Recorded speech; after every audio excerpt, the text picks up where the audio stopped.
ओम गणेशाय नमः। ओम नमः शिवाय। मैं निखिल ज्योतिष आचार्य आप सभी का मेरे चैनल पर पुनः स्वागत करता हूं। आशा करता हूं कि आप सभी स्वस्थ होंगे। महादेव की कृपा आप सभी पर सदैव बनी रहे। कि वीडियो धनु यानी कि सजिटेरियस के लिए एक बहुत विशेष वीडियो है, क्योंकि वीडियो है 20 जनवरी से 26 जनवरी 2025 के साप्ताहिक राशिफल के बारे में। कैसा रहेगा आने वाला सप्ताह धनु के लिए। जो मेरा साप्ताहिक राशिफल होता है वो प्रमुखतः चंद्रमा और उनकी गति पर आधारित होता है। चंद्रमा एक अति विशेष ग्रह है और उनकी विशेषता ये है कि वो जिस भी भाव में जाते हैं उसको एक्टिवेट कर देते हैं। बहुत तेज भागते हैं, मन के कारक हैं, इसलिए डे टू डे एक्टिविटीज पर प्रभाव उनका बहुत होता है और इसी कारण से साप्ताहिक राशिफल की विशेषता भी बहुत होती है।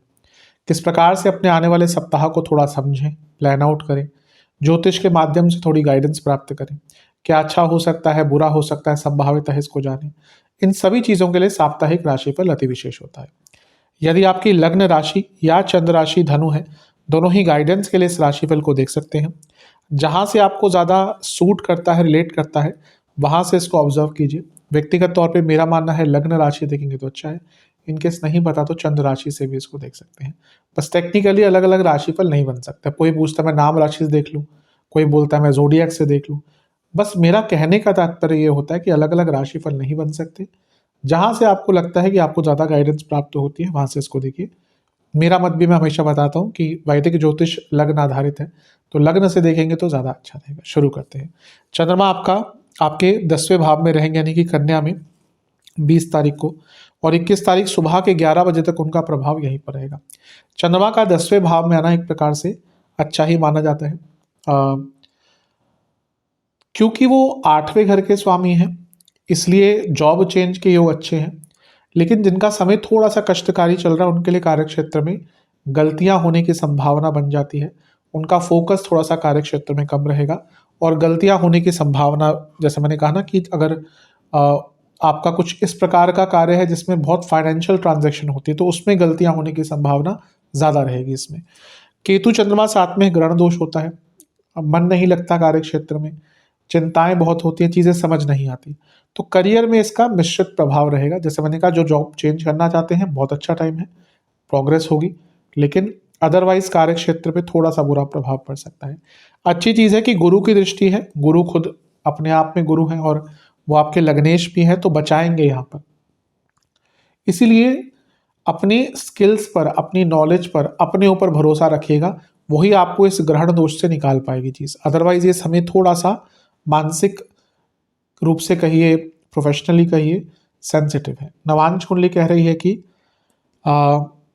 अपने ऊपर ज़्यादा हार्श मत बनिएगा, कि ना ये वैसा ऐसा समय है ना जब आप बहुत कुछ सोचना शुरू कर देंगे और हर चीज़ जो बुरी हुई है उसका जिम्मेदार अपने आप को ठहराएंगे। दशांश कुंडली कार्य क्षेत्र में फोकस की कमी दिख रही है, फिर से बोलूँगा, ध्यान दीजिएगा। बिजनेस कुछ बड़ा कदम नहीं उठाना, वेट करना है। लव लाइफ एक लाइट एटमॉस्फेयर रखिएगा, कोई बहुत हार्श टॉपिक, कोई बहुत मुश्किल टॉपिक मत छेड़िएगा। वैवाहिक जीवन, अगर चीज़ों को ठीक करना चाहते हैं तो अपना ईगो कम कर कर चीज़ों को ठीक कर सकते हैं। स्टूडेंट्स, आपने अतीत को इतना पकड़ा हुआ है ना कि आगे नहीं बढ़ पा रहे, थोड़ा सा इस पर ध्यान दीजिए। सेहत, कफ रोग, बैक पेन, इन्फेक्शन, सर्वाष्टक, आपका 11वां घर बली है। कुछ कार्य जो एकदम रुक गए थे उनमें आगे बढ़ने की संभावना थोड़ी सी दिख रही है। 21 तारीख को सुबह 11 बजे चंद्रमा आ जाएंगे आपके लाभ स्थान में और 23 तारीख रात के 11 तक यहीं पर रहेंगे और इसी दिन मंगल भी पतित होकर आपके 7वें भाव में आ जाएंगे। इस पर मैं वीडियो बता ही चुका हूँ, मंगल का उल्टा जो परिवर्तन है। अब चंद्रमा क्योंकि अष्टमेश है और उनका 11वें घर में जाना अचानक से धन की प्राप्ति दिखाता है, और मंगल और चंद्रमा का ये त्रिकोण योग, दृष्टि आदि नहीं है, लेकिन मैं हमेशा कहता हूँ कि त्रिकोण का संबंध बहुत स्ट्रांग होता है। और अभी अभी मंगल क्योंकि पतित हुए हैं तो मैरिड लाइफ, अपनी पब्लिक इमेज, खर्चे और ओवर थिंकिंग, ये सारी चीज़ें बहुत सेंसिटिव रहेंगी, इन पर ध्यान दीजिएगा। अन्यथा यहाँ पर चंद्रमा का आना अचानक से धन प्राप्ति, बड़े धन प्राप्ति की ओर इशारा करता है, जीवन में नए मौके खुलने की ओर इशारा करता है।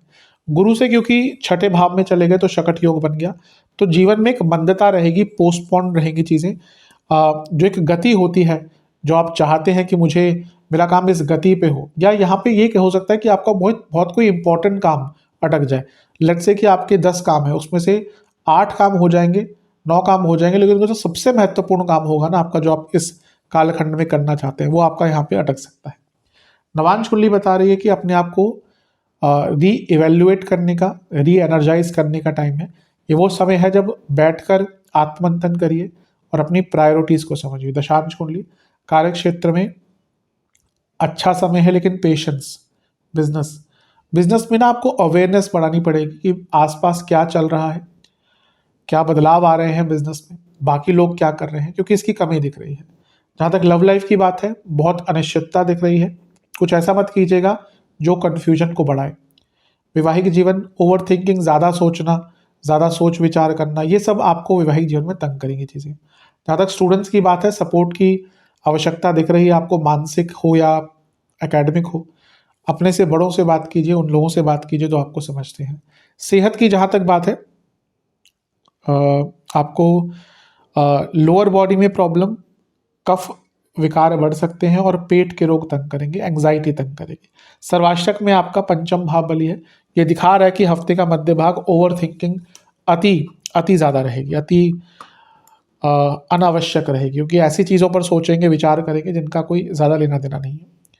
23 तारीख रात के 11 बजे चंद्रमा आ जाएंगे आपके 12वें घर में, यानी कि वृश्चिक में, और सप्ताह के अंत तक यहीं पड़ेंगे। चंद्रमा का 12वें घर में जाना एक प्रकार से नेगेटिव ही माना जाता है।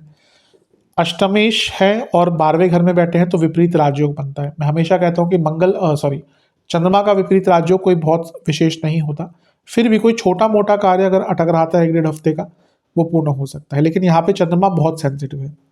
नीच के हो गए, नीच का ग्रह बुरा नहीं होता, विपरीत राजयोग नीच का ग्रह बना रहा है, यानी कि विदेश संबंधित कार्य, कुछ उलझने सुलझ सकती है। लेकिन चंद्रमा मन के कारक है, उनका 12वें घर में नीच होना मानसिक स्थिति अच्छी नहीं दिखाता। वक्री गुरु की दृष्टि है जो लग्नेश है, तो लग्नेश और चंद्र का समसप्तक योग, वो भी 6ठे और 8वें में, मानसिक हालत पर ये एक नेगेटिव इम्पैक्ट डालता है। ऑलरेडी कोई मानसिक विकार है आपको तो प्रॉब्लम बढ़ेगी, एंग्जाइटी रहती है आपको, डिप्रेशन होती है आपको, डिप्रेशन है आपको, कोई और ऐसा विकार है तो दिक्कत बढ़ेगी। राहु का प्रभाव और भ्रमित करता है।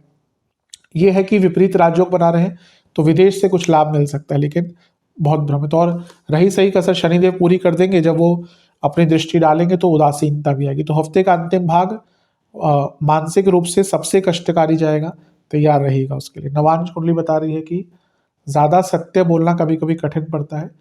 हफ्ते का अंतिम भाग थोड़ा डिप्लोमेटिक रहिएगा। दशांश कुंडली कार्य क्षेत्र में ऐसा लगेगा कि कोई आपका साथ नहीं दे रहा, यहाँ पे केवल अपने कार्य से कार्य रखिएगा। बिजनेस,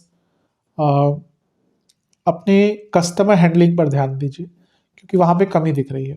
कम्युनिकेशन पर ध्यान दीजिए। लव लाइफ, अगर प्रॉब्लम आ रही है तो पहले मानिए कि प्रॉब्लम आ रही है और फिर उसको ठीक कर पाएंगे। जब मानेंगे ही नहीं कि कोई प्रॉब्लम है तो क्या ठीक करेंगे। वैवाहिक जीवन बहुत अच्छा समय है, शायद लड़ाई झगड़े हो जाएं, लेकिन उन लड़ाई झगड़ों से कई ऐसे टॉपिक निकलेंगे जो आप दोनों को अंदर ही अंदर काट रहे थे, तंग कर रहे थे, और उससे फिर जो कन्फ्यूजन है वो आगे ठीक हो सकती है।